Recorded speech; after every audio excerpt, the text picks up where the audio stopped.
کہ حج عمرے پہ جو پیسہ خرچ ہوتا ہے ریٹرن ہو جاتا ہے.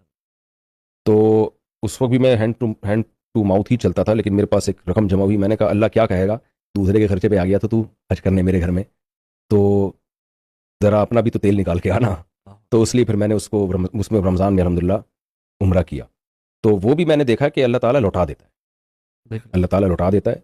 تو جو حج پہ خرچ ہو، عمرے پہ خرچ ہو، صدقہ خیرات میں خرچ ہو، رشتہ داروں پہ سب سے زیادہ مال میں برکت کا ذریعہ آپ اپنے بہن بھائیوں پہ خرچ کرو، تو اس میں تو روزی اللہ چھپڑ پھاڑ کے دینا شروع کر دے گا. صلہ رحمی. جی اس میں بھی ایک بڑا دلچسپ واقعہ ہے، پھر کبھی سنائیں گے. ہمارے استاذ ہیں حضرت مفتی عبدالرحیم صاحب، جو میرے پیر و مرشد ہیں.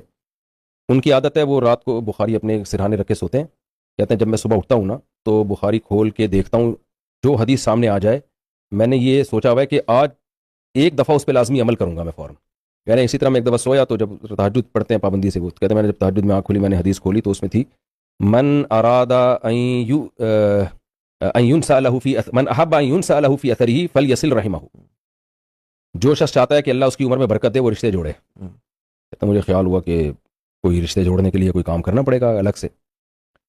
تو کہتے ہیں کہ میرے پاس تھوڑی سی ایک اماؤنٹ پڑی ہوئی تھی جو میں نے رکھی ہوئی تھی اپنی بچی کے شادی پہ کوئی خرچہ وغیرہ ہوگا تو اس پہ کروں گا. کہہ رہے میری بھتیجی کی بھی شادی آنے والی تھی، تو میں نے سوچا کہ میں قربانی دیتا ہوں، یہ رقم اپنے بھائی کو دے دیتا ہوں رشتہ جوڑنے کے لیے. ان کو بھی وہی ضرورت ہے جو مجھے ہے، تو یہ ان کو دے دیتا ہوں.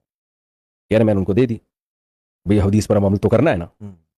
کہہ رہے اگلے دن ایک میرا شاگرد ہدیہ لے کر آیا جس کے بارے میں مشہور تھا کہ یہ ایسا کنجوس ہے کہ اس کی جیب سے آج تک کسی کے لیے کوئی گفٹ نہیں نکلا.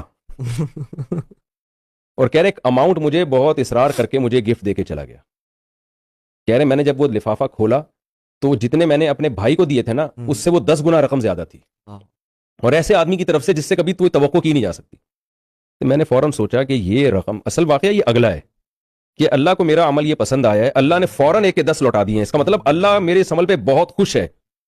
تو اب اس کا شکر نعمت کا تقاضا ہے کہ ساری رقم میں بہن بھائیوں میں ہی بانٹوں گا. تو کہہ رہے میں نے وہ ساری بہن بھائیوں میں بانٹ دی. یار اللہ کو اتنا پسند آیا تو پھر اللہ یہ دوبارہ سے یہ تو رشتوں پہ خرچ کریں، لیکن اس میں توکل بھی ہونا چاہیے. تو آج ہمارے یہاں رشتہ داروں پہ خرچ کرنے کا رواج، ان کو لوٹنے کا بس یہ کر لیتے ہیں، اس بقرعید پہ کوفتے کھلا دیے اور کسٹرڈ کھلا دیا، بس بھائی آپ لفافہ میں نا رشتہ داروں کو کڑک کڑک نوٹ ڈال کے دیا کرو.